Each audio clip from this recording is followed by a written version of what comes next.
All right. How's it going, everybody? This is the Osmo.com NHL DFS Strategy Show, Saturday edition. Almost said Friday. Friday went okay, but I think this is a really good slate. So I'm excited to talk about it. And for the people that will join live, I'm sure you'll be having some hot takes and such. So feel free to pop those in the chat. Been some interesting conversation going on in the premium Slack. If you're not part of that, promo code Hit the Ice gets you 50% off your first week of any weekly package, not just NHL. If you want to join the NBA weekly or whatever, NFL, that will work for 50% off your first month, or not month. Sorry, it used to be month, now it's week. So take advantage of that if you're thinking about signing up. Elvis hair, huh? Yeah, I don't think so. He was well before my time, their striker. But yeah, people just, for the people that are watching in Slack, they've already been poking some fun early, talking about, Osmo V-necks and such in chat. But hey, you guys are the best. Anyways, you guys are getting me off track here, because the real thing we need to talk about is whether or not this is Dallas one night or not. And I'm not so sure. But we've got some other stuff to talk about as well. Free stuff going on. Osmo's 8 crazy nights of giveaways. We are in day 5 right now. Today, you can win a free 30-minute coaching session with one Alex Baker, Osmo himself. And all you got to do is guess which player scores the most points on tonight's NBA slate. You have to be a premium subscriber for this one. I think that's a little bit different than what we've been doing, so even more reason to join and take your shot at this. 30 minutes with Alex. You can ask him whatever you want. You can ask him for a CSV, even though he won't give it to you. I'm sure he'll crack some jokes with you. Alex is a great guy to obviously talk DFS with, or whatever you want to talk about. So pretty invaluable resource here if you actually do end up winning it. So you might as well take a guess. It takes a couple seconds. Just follow the directions, retweet, like, reply. Would be very helpful to anyone, I think, at really any level of DFS. Come to Slack for the 0% Hatties, guys. Yeah, exactly. That's exactly right.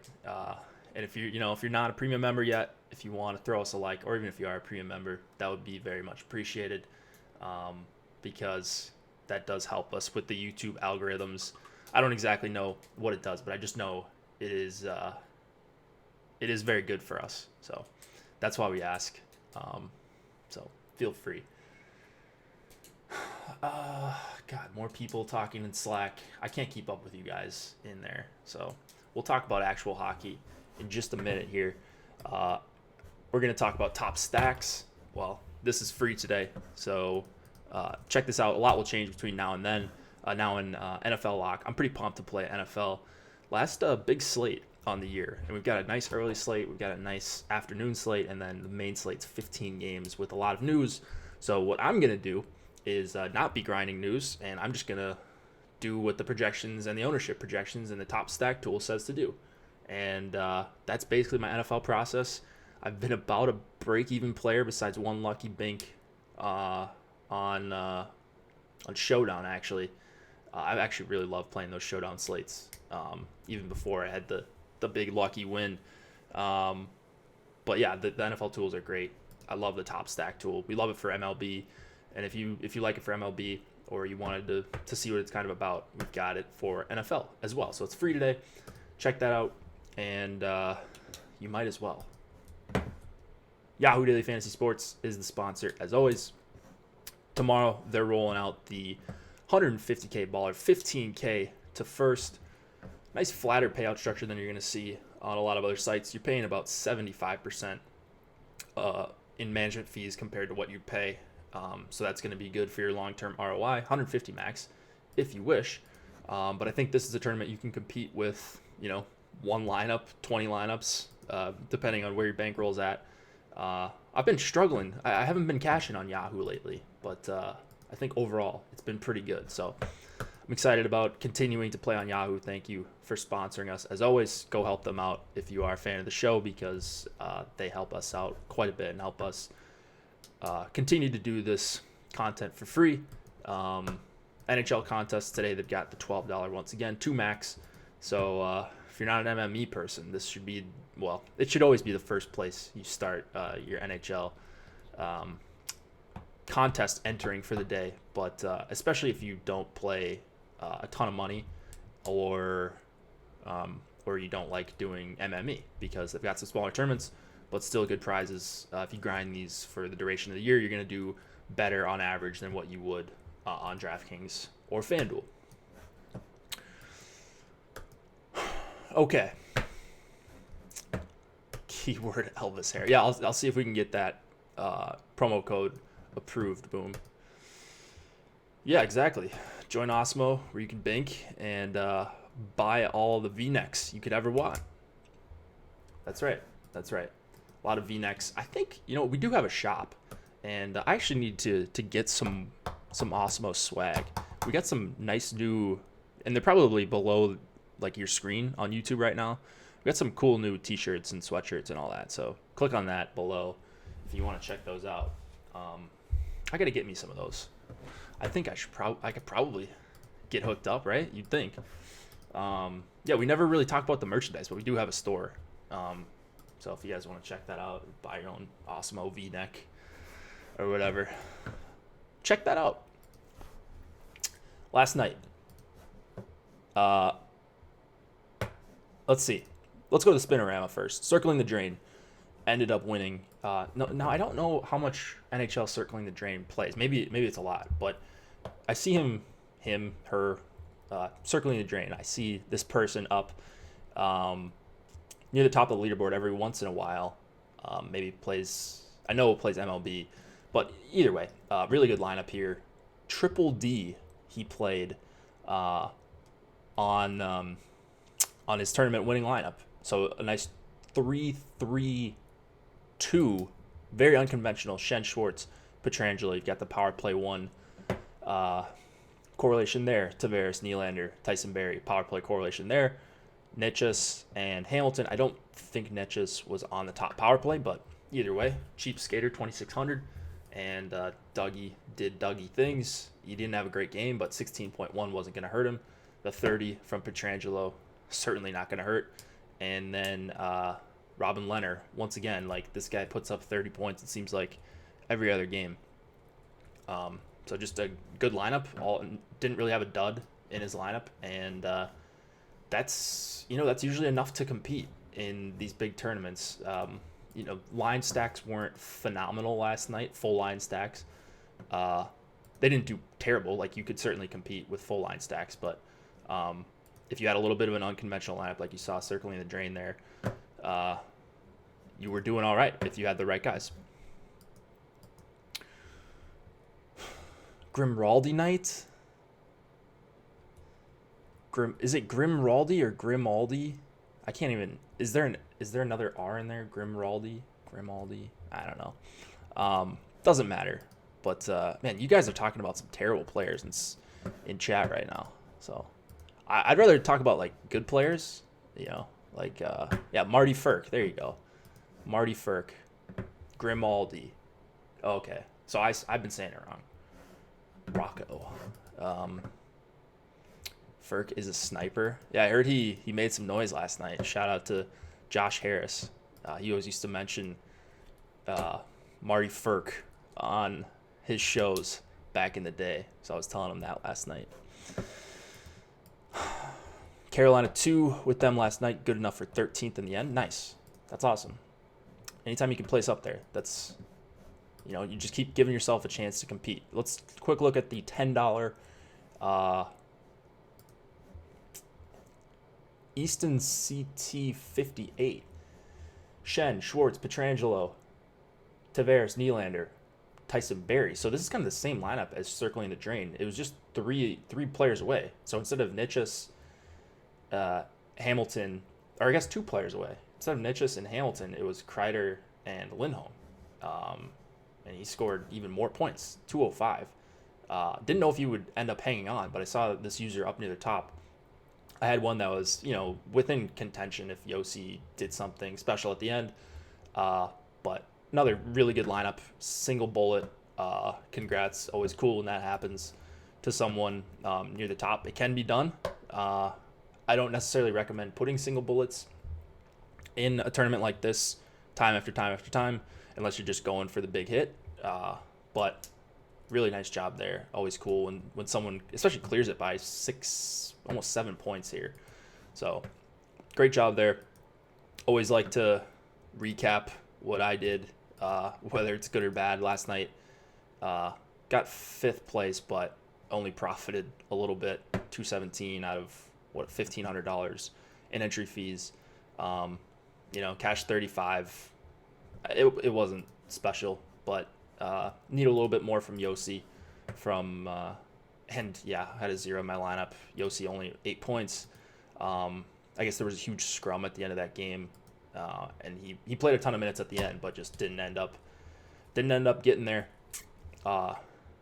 Mikheyev had a pretty brutal injury, it sounds like. He's going to be out a number of months.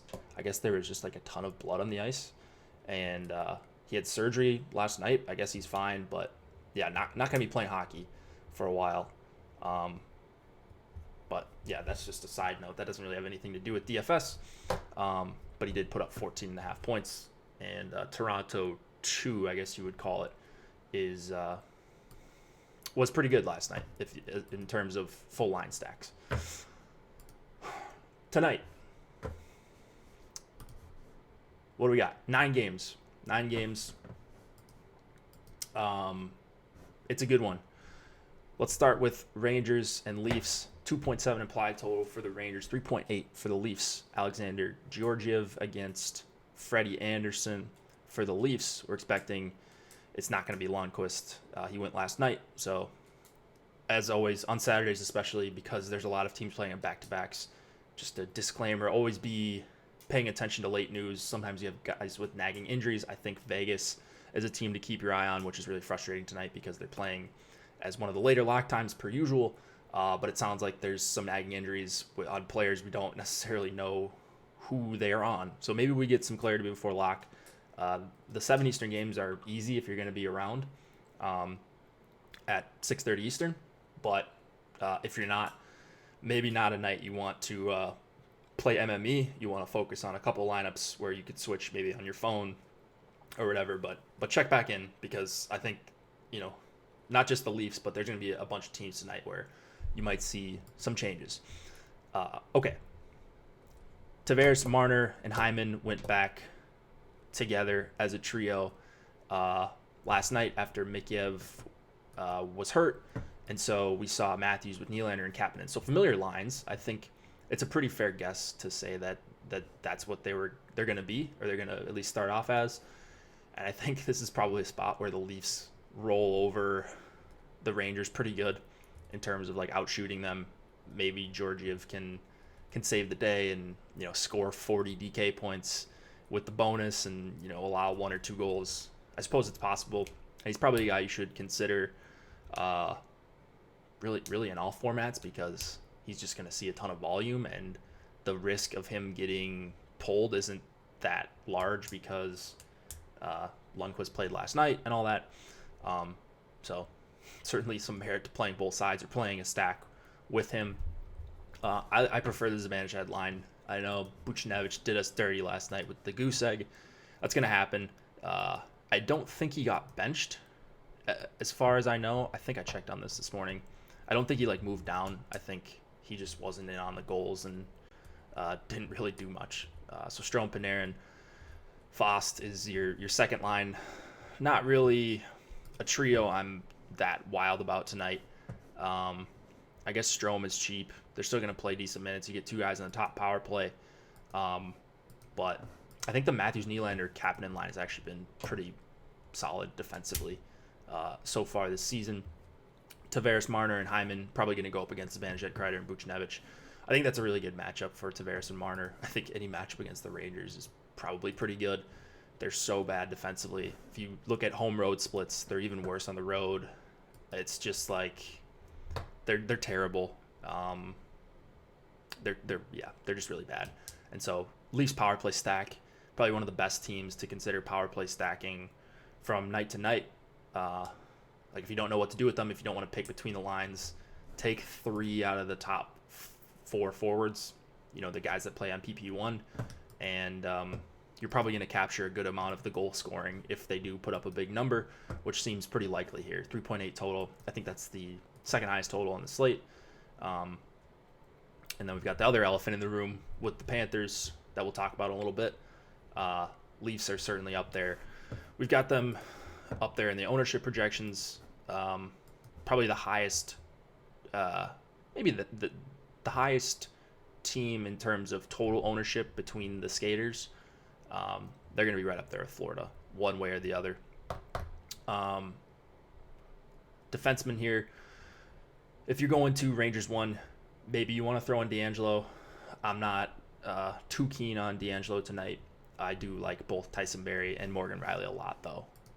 You prefer Riley because of the power play 1 designation, you prefer Tyson Barrie because of the power play 1 designation, but I'm still going to get to a lot of Riley as a one-off and or with I don't have a problem playing him with an even strength line if you're stacking up even strength lines, which I'm certainly going to do a lot of tonight on a pretty big slate. Toronto's Chalk City. So they're one of the 2 teams that are going to be pretty heavy chalk. Not heavy chalk. This is an NBA where you're going to have a 50% owned player, but they're going to be up there.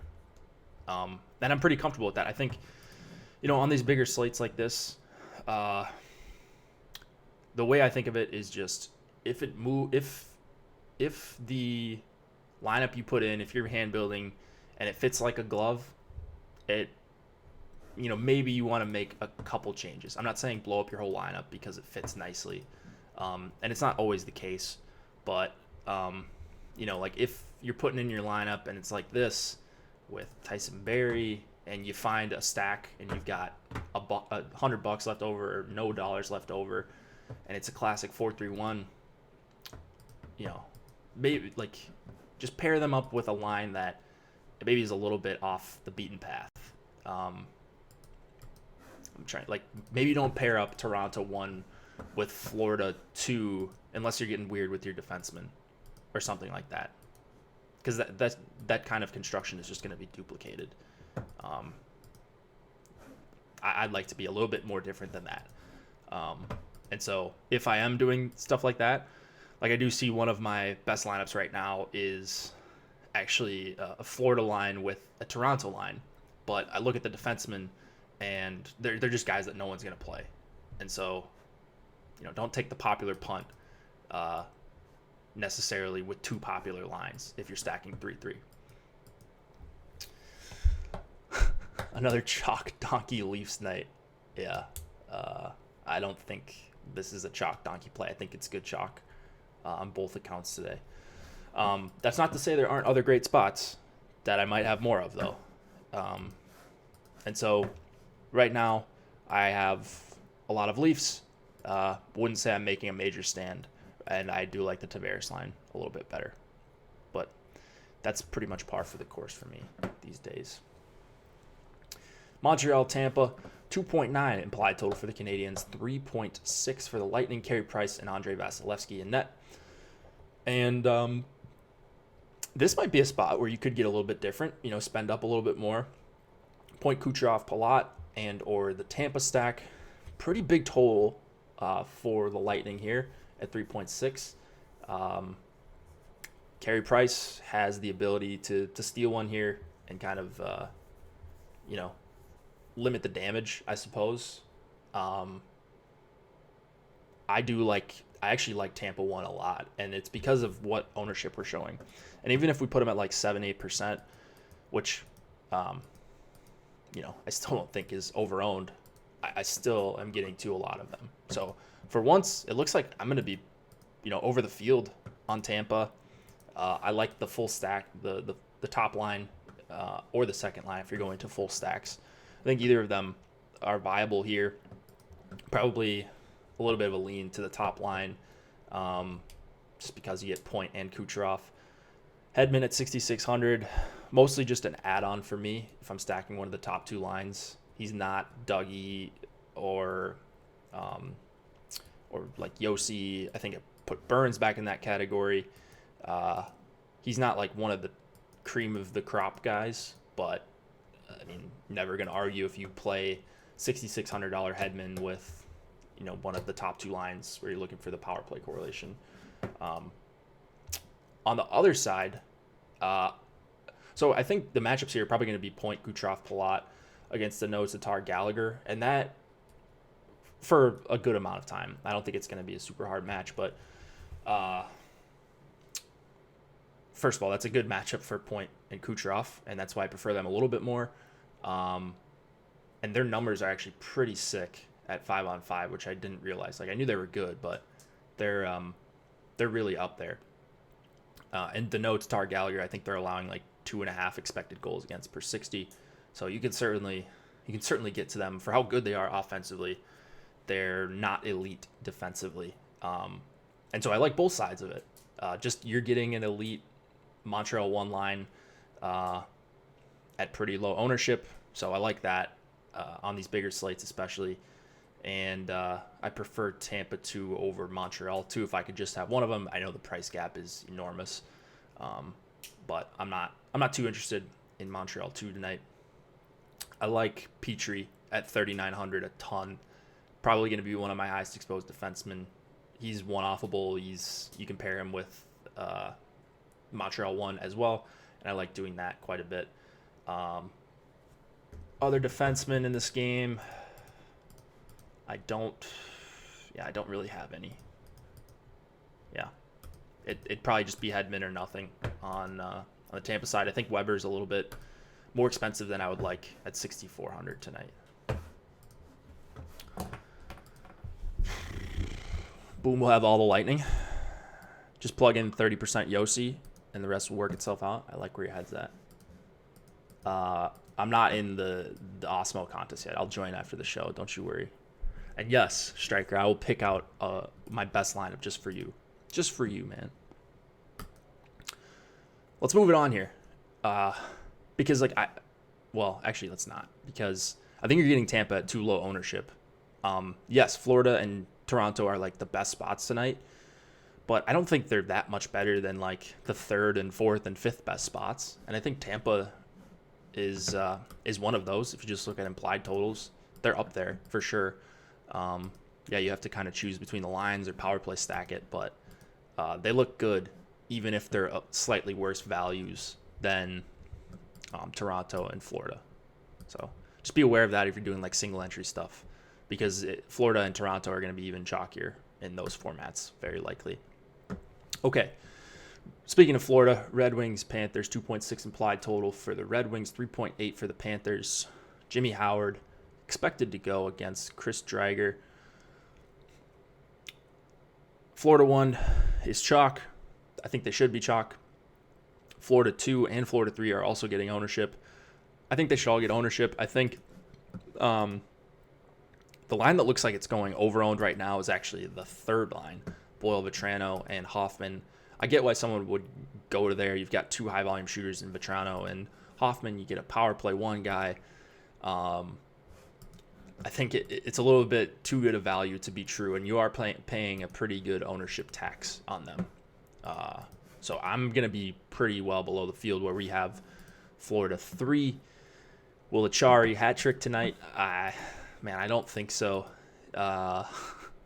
Only the most obvious thing in the world. But Florida 2 would probably be, like, I would rank the lines, I think, how we have them when you're factoring in the ownership that we have projected right now. So let's see, like, where's Trocheck at? And Trocheck, yeah, he's not bad, but, like, I guess if you play the full line, you play Achari, Connolly, those guys aren't going to be super heavily owned. So the Florida 2 stack is fine. For the most part, it's going to be Florida 1, though. And right now, I agree with all the chalk, like I said. Like, I agree that Tavares, Marner, and the Barkov line should be the two chalkiest lines. Those are the lines I have the most exposure of, which makes me a little bit nervous.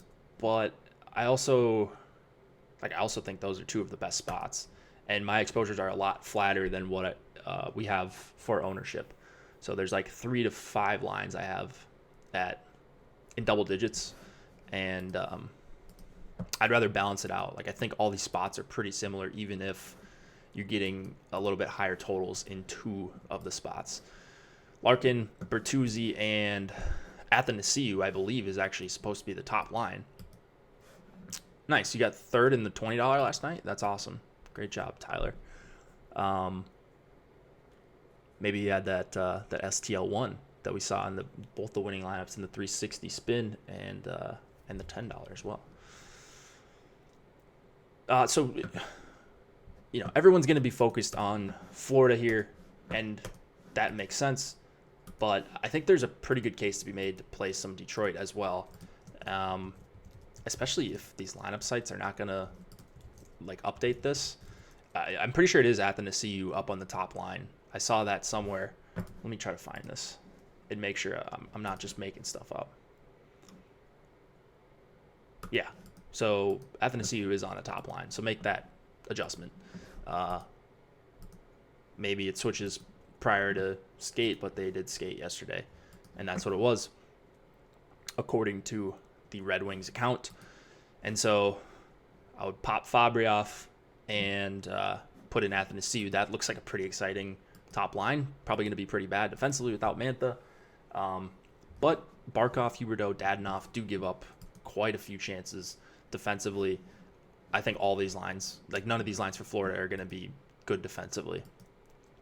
Florida won a smart fade in single entry. I wouldn't. Yes, I think they are.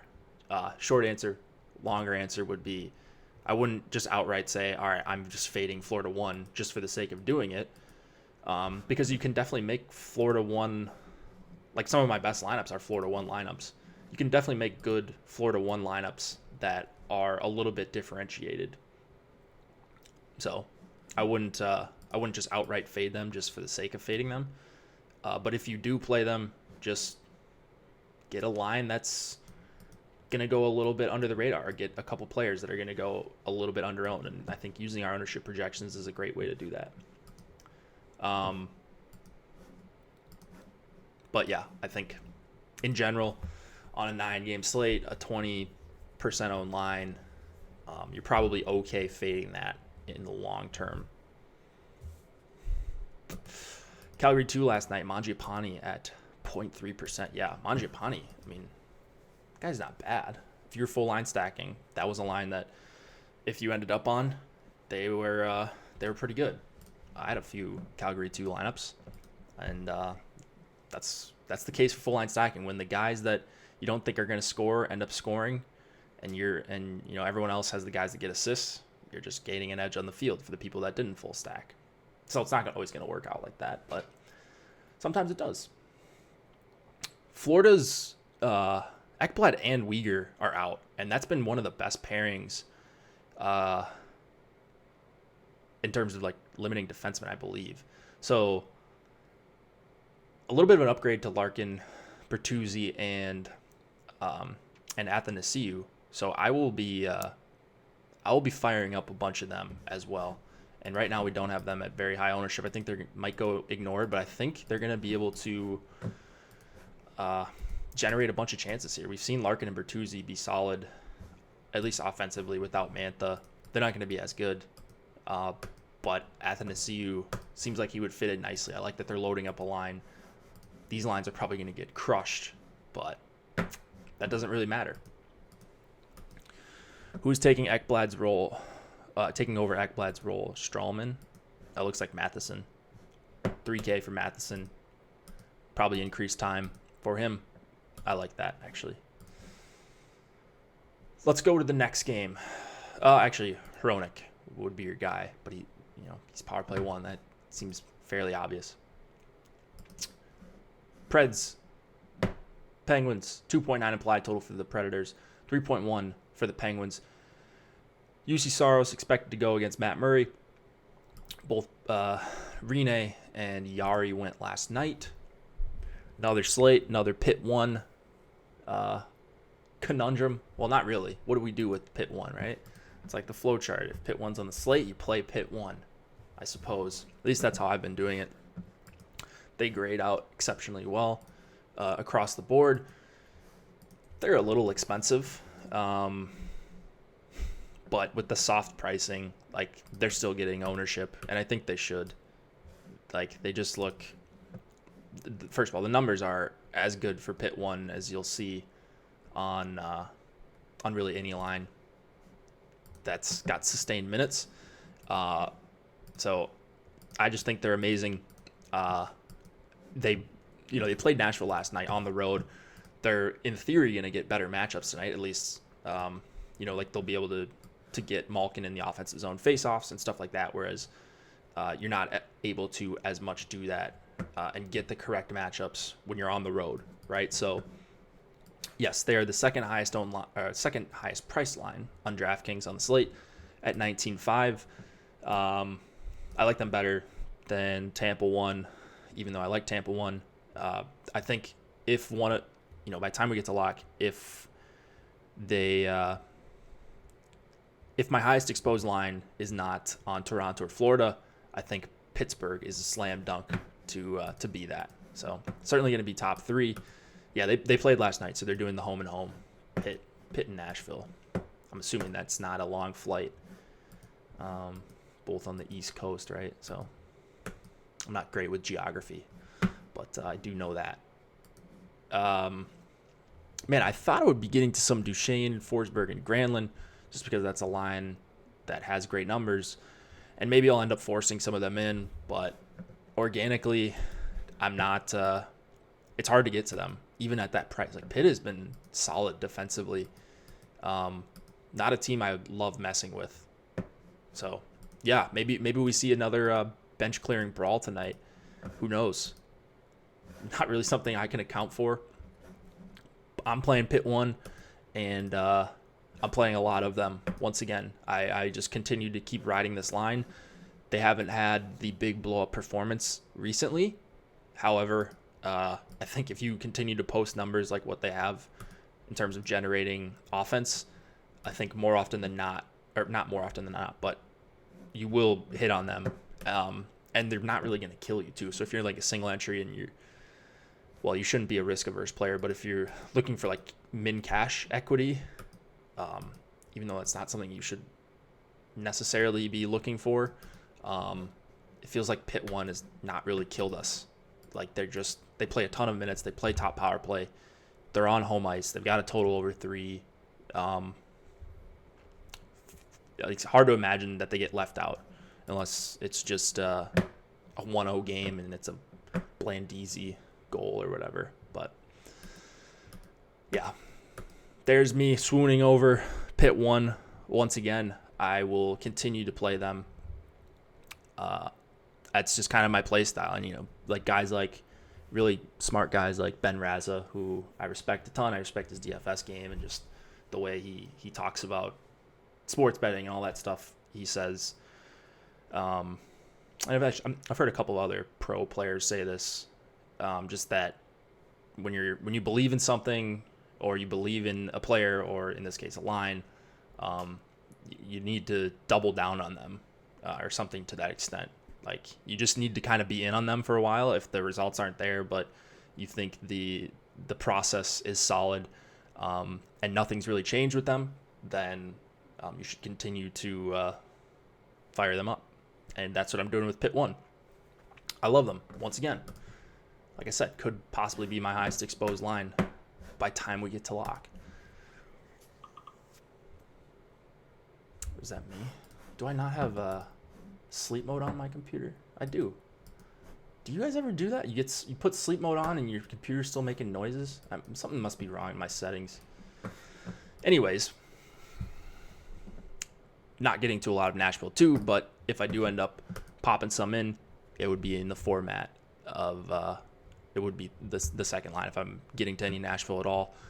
I don't really love Johansson, Arvidsson, and Yarncroc. And then Yossi at 6,500, always a solid play. Probably will get him at pretty low ownership, but I I think I only have about 8 to 10% of him, which is low for me, if you guys know. And then Letang at 5,800. That's who you play if you're playing someone with Pittsburgh 1, if you can afford that. Caps, Hurricanes, 3 implied total for the Caps, 3.1 for the Hurricanes. Braden Holtby and Peter Mrazek in net. Once again, I'm on the home team here, and I think we're going to see Stahl, Svechnikov, Foegele against Backstrom, Ovi, Wilson. That seems like a mortal lock here. Who are you leaving out of Pitt 1 in 2-2-2s? That's a tough question. Any love for Pitt 2? Pitt 2 would be nothing more than a filler for me. Who are you leaving off of Pitt 1? Well, it certainly wouldn't be Malkin. It'd probably be Rust, even though I kind of love playing Rust this year. Feels like people have been late to catch on to him, at least. Like, he's not just a bystander that's marked up at 6K because he's shooting 50%. Like, he's shooting a lot. He's, obviously in a great situation. He wouldn't be doing this if he had to carry his own line, but he's in a great situation right now, and people are still leaving him off. So it would probably still be Rust, but you could leave off Gensel or Rust, I think. I wouldn't prefer to play it that way. Like, I prefer to just full stack it because they're going to be on the ice together the whole game. But I don't know that there's a right or wrong answer. Okay, this game, I love Carolina. I'm pretty much off the Caps. However, I think the way you do play the Caps tonight is just power play stack. Carolina takes a lot of penalties. I know they have a good kill, but when you've got Ovi, and Backstrom and Kuznetsov, Oshie, like just a stacked power play, plus a team that takes a bunch of penalties in Carolina, there's always some merit in stacking them, doing some sort of power play stack, and trying to get exposure to the Caps that way. I don't love the even strength spot for them at all, and the numbers for Kuznetsov, Veranda, and Oshie are frankly just pretty bad. Like, they're getting caved. And now they're going to get Aho, Niederreiter, Teravainen, probably some time against the Stahl line, probably some time against this good third line for Carolina. And it looks pretty brutal in terms of 5-on-5. So for the Caps, I think it's going to be power play or nothing for me. On Carolina, there's a number of different ways to attack, to play them. Full line stacking, I think, is my preferred way to go. Aho, Teravainen, and Niederreiter being my preferred stack. I'll leave Niederreiter on. I have no problem for that. With that, the Stahl line's a little bit trickier.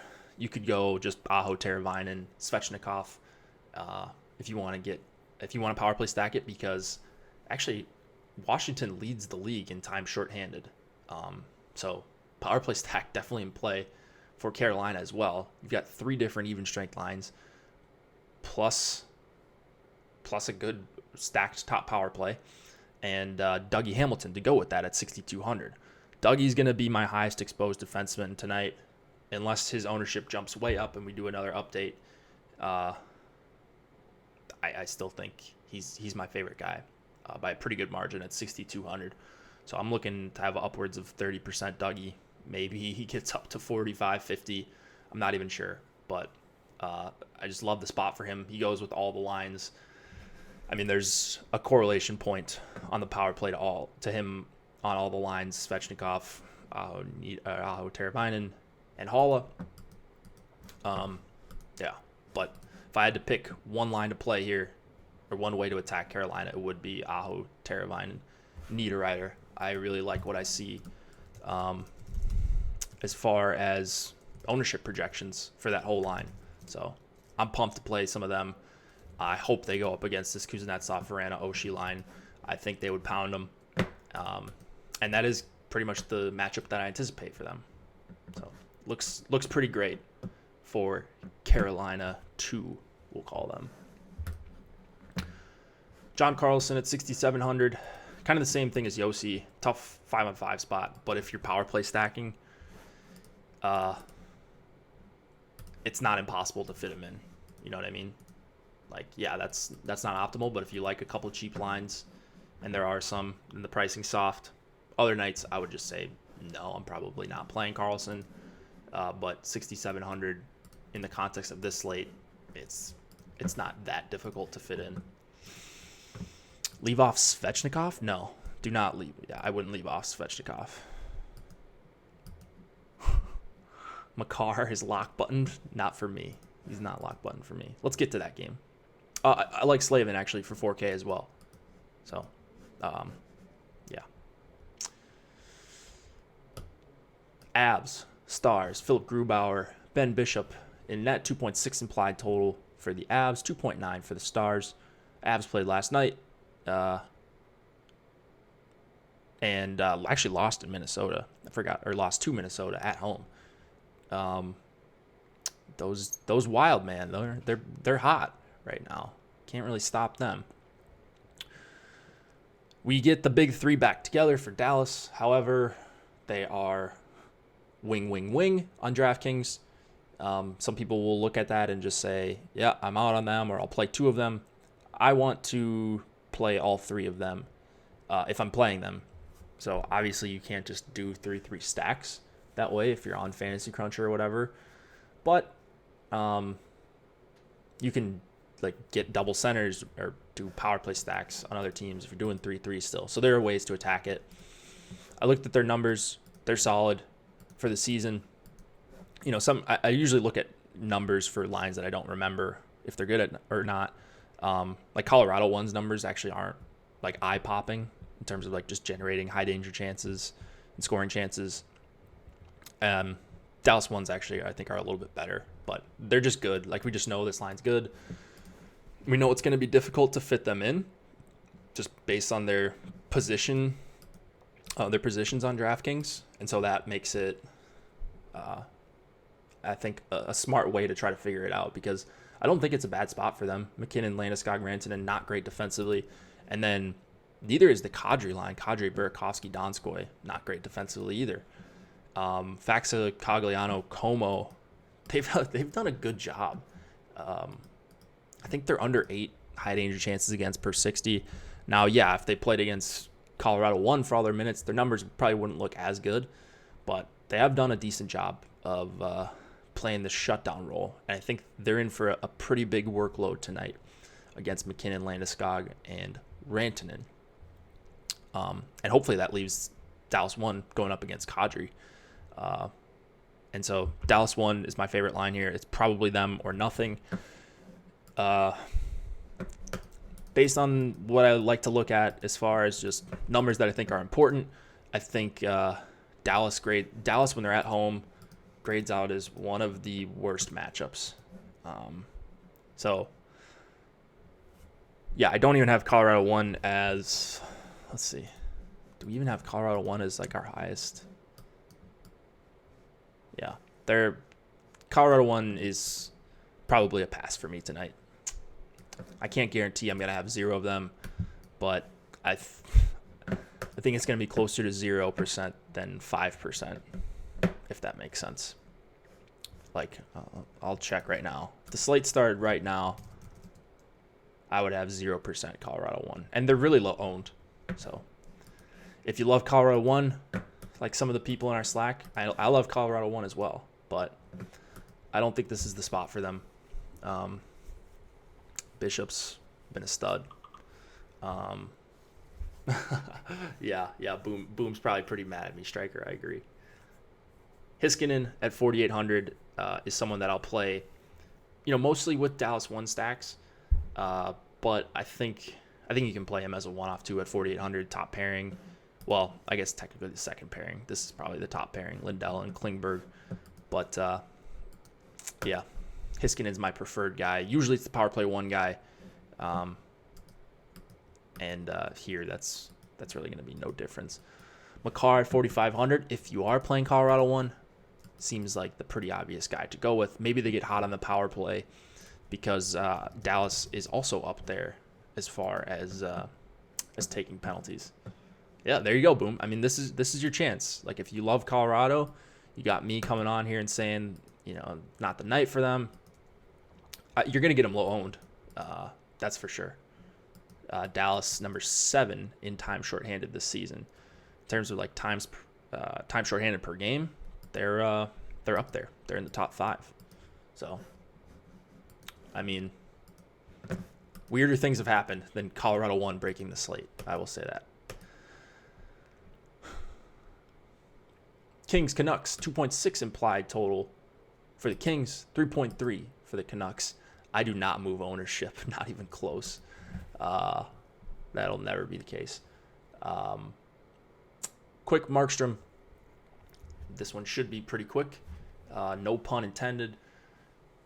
Vancouver 2, Pettersson, JT Miller, and Besser is one of my favorite plays on the entire slate. Maybe my favorite in terms of lines that I'm going to be overweight on. Like, their ownership right now is way, way, way too low. I'm going to be at least double that, probably triple what we have.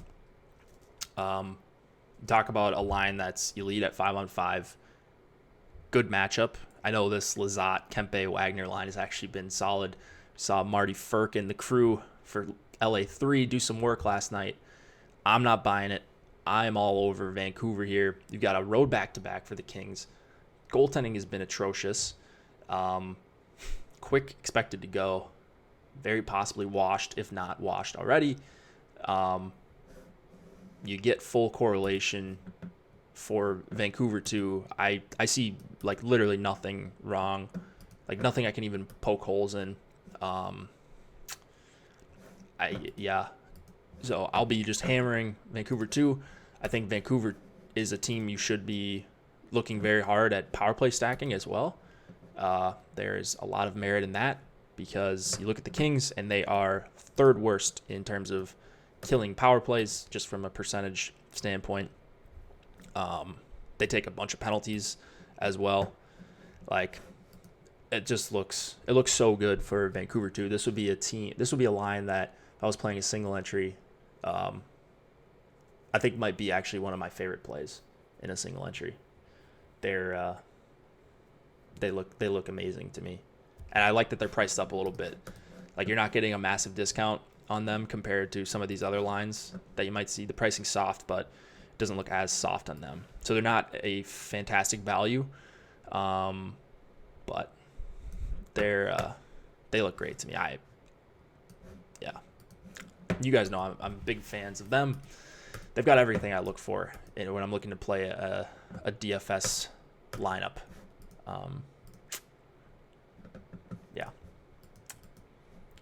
Vancouver, Vots is with me. There we go. Mix in Horvat if you would like in your power play stacks. I think that is a very smart idea. Hughes or Edler, I think, are fine for 4,800. There was something else I was going to mention this game. I can't. Oh, I'm playing some Sean Walker at 3,400. And actually, I haven't looked into this guy much, but let me check on his minutes right now. Yeah. Maybe I'm not playing some Sean Walker. I thought he was getting above 20. We'll see. I might end up Xing this clown off. Tyler Myers is down to 3,500. He might be a guy. He's been a little bit more active lately, like at least generating some shots on goal. And he's not a big point getter. You wouldn't expect him to be, but secondary power play time at 3,500 and probably around 20 minutes. I like that. I prefer him over Tanev. Someone was asking about Tanev in chat. Marty Ferk is the guy who scored yesterday. That's correct. Yeah, Sean Walker was hot a month ago. Yeah, he was. All right, Arizona, Vegas. 2.6 implied total for the Coyotes. 2.9 for the Golden Knights. Antti Ranta expected to go against Fleury. I'm surprised this is only a 5.5 total. I know Arizona's good at 5-on-5. I think Vegas is way better than them. I'm playing a lot of Vegas tonight. And it's not just one line. I chose Vegas 2 last night. However, I'm on certainly the top 2 lines and maybe the third even. Like, one line that's coming up as a decent value or I think is an okay value on the Arizona side, is actually not the top line. It's the Soderberg, Keller, Schmaltz line. So that might be a trio I get to a little bit, but for the most part, it's all Vegas here. It's the top two lines. Again, this is one of those slates where I can't really decipher between the two. You're probably going to see Carlson, Marchessault Smith go up against Dvorak, Hall, Kessel. So maybe it's a little bit tougher matchup just in terms of resistance, path of least resistance. So maybe you give a slight edge to Stevenson, Pacioretty, Stone. It's really close for me.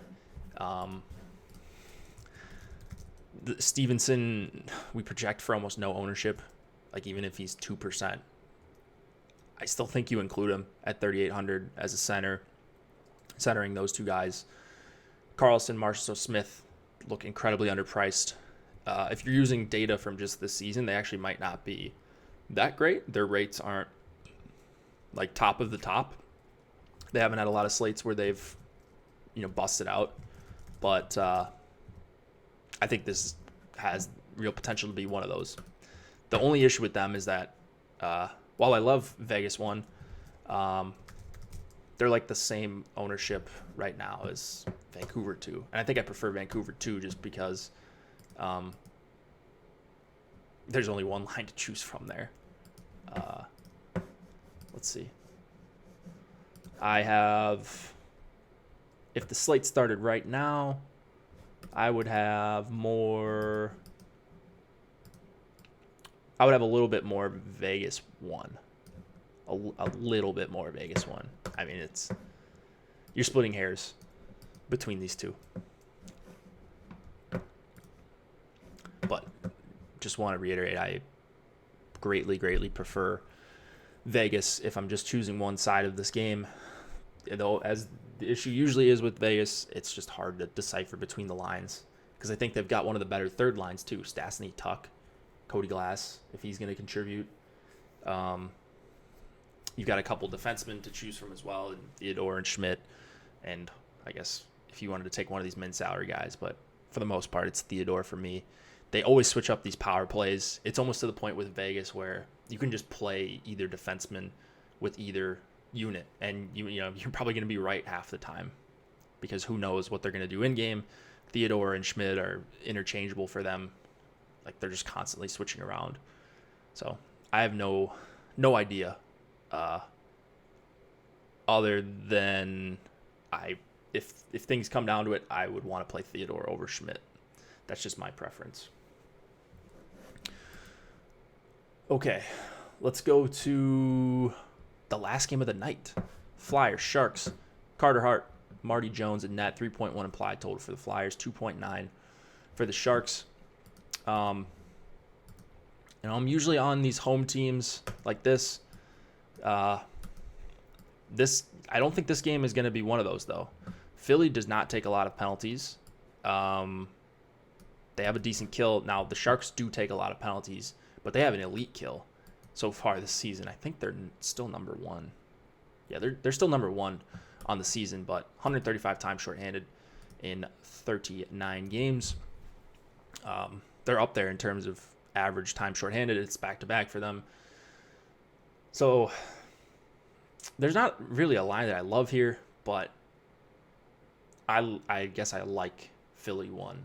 I like that they're a little bit overpriced compared to some of these other lines. They have great numbers. They are fully correlated. And so I might end up forcing in some Philly 1. DK did not fix the Tomas Hertl thing where he's a center now. They're usually relatively quick to update that, and they didn't fix Goudreau either. Not that matters. You can deal with the double center, whereas you can't really deal with the triple winger deal that we've got going on here. Philly doesn't take a lot of penalties. I know their goaltending has been an issue for them at times. I don't really have much I love on the Sharks, though. I guess we did see really low ownership for San Jose too, and that's probably something to do with just their position eligibility on DK.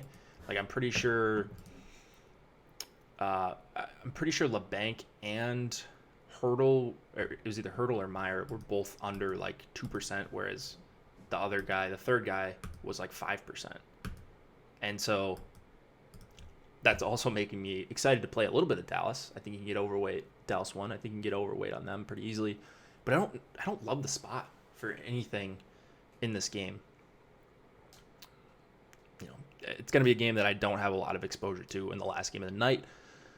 I will have a bunch of burns, though. 6K, since we talked about on stream that he hasn't been shooting, or like this new offense, they weren't going to be shooting, or they didn't want him to be attempting all these shots. Like, his shots have been as high as anyone. I think he's averaging 7.5 attempts over his last 10 games, I want to say. 9 attempts over his last 5. And yeah, those are kind of small samples, but the shot rate is not really slowed down. Maybe a little bit, but the price is also, like, he was priced at 7,200 at this time last year. And not that much has changed. He's back on the top power play. They're rolling him and Carlson on the top power play. So yeah, while the Sharks might not be as good of a team as they had been in the last couple of years, I still think the shot attempts are going to be fine for him at 6K. I know it's not a great power play spot or anything, but I think the hate has gone a little bit too far on Burns. And I haven't been playing a ton of him this season, but I think it's a good time to kind of jump on him. I really do. So I'm going to end up with a bunch of Burns one-offs. And that's, for the most part, going to be it here. Like, this game does not really get me going all that much. But I guess if I had to choose one side for full line stacks, it would probably be the Philly side, the Philly top 6 over the Sharks top 6, I suppose. But hope this one stays quiet, and maybe we're winning all the money before. Maybe we're winning all the money before this game starts, and it doesn't even matter. That's what I'm hoping for. 0 shots on goal to 7, all by Burns and Carlson. Feeding Burns. Since the coaching change, Burns is fire. Yeah, I mean, he can take a couple less shots a game, but if they're going to be better quality shots in this offense, then sure.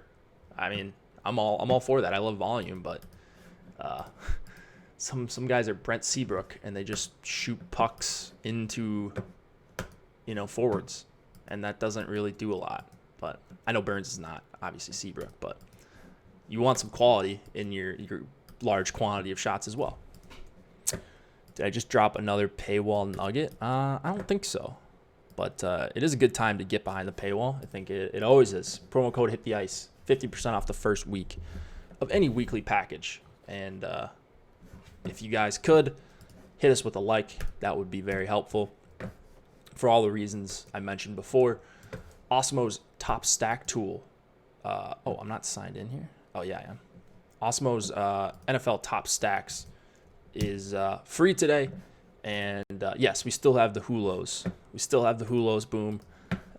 Don't you worry. Top stacks free today. Yahoo Daily Fantasy Sports, not free, but less management fees than what you're gonna see elsewhere. Chris Randone, what's up, man? He's playing some NHL tonight. Nice. Good to see, man. Can you delete the show? Unfortunately, we can't, Boom. Although this doesn't have too long of a life, so I don't think people are gonna get in on your 0% hat tricks. Oh, let me do my 0% hat trick after I mention this. 30-minute coaching session up for grabs from Osmo himself. Check this out. No reason to not at least give a guess. You have to be a premium member to get this. So here's what I would do. Join using promo code Hit the Ice. Get your free week. Come check us out. Get in Slack. Get all the tools for NHL or whatever sport, or Platinum if you choose. And then you got a shot to win this 30-minute coaching session with Alex Osmo Baker himself. How about you guys throw in your 1% hat tricks in the chat, or low-owned hat trick guys. It's a 9-game slate, so let's do, what did we do yesterday? 3%. Let's do, man. How about this?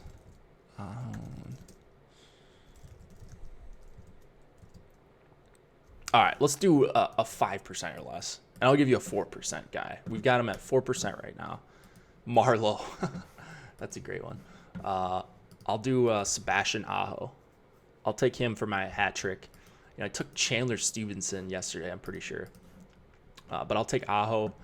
And then if we're getting real deep, I'm just going to pick some random dude. Man, is Hurdle really going to be that low owned? I mean, that seems ridiculous. Palat? Okay. I hope so, if you're full line stacking.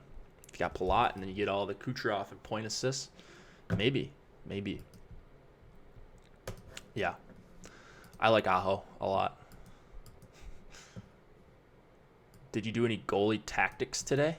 I don't know what that means. I mean, goalie exposures right now. I like to correlate my goalies with the stack that I'm playing. I have the most of Dreiger and Freddie Anderson. I think Georgiev, if you are looking to hit it big with your goalie, and I would use a stack with him. If you could. Probably, there's always a chance he gets chased in the first period, but there's your Hulo goalie, as is Matt Murray. I like him as well. Matt Murray. Ranta Markstrom chalk? Yeah, Ranta chalk. Markstrom. Yeah, I'm below the field on both of those guys right now. I don't see that changing very much. All right, come join us in Slack. Again, hit us with a like on the way out. Go support Yahoo Daily Fantasy Sports. They help support us, and I think we've got a Monday slate. Let me see if it's going to be a Slim Cliffy Monday. How many games do we have? How many games? Oh, man. One game? One game on Monday? Maybe we can get Cliffy on Tuesday. New Year's Eve, we're probably going to have a normal 7 Eastern 9-game slate, if I had to guess. There's a bunch of games earlier in the day. Maybe we can get Cliffy on for that. Otherwise, it'll be Nolan and I. I'm sure Nolan's going to be swamped. And I'll be on the show. We will have a show for December 31st. Probably won't do one for the one game Monday showdown slate. That'll be a premium Slack only. Maybe we could talk about how to set up groups and stuff for showdown. So that's going to do it. Thanks for joining, everybody. A bunch of you joined today, so pretty cool. You guys are spending a little bit of your Saturday with me. Enjoy the weekend. Take down NHL. Well, take down NFL Week 17. I'll be throwing in more money than I should and hoping to win, 100K, 200K, whatever the top prizes are, and hoping to run good. So I will see you guys back on Tuesday, very likely.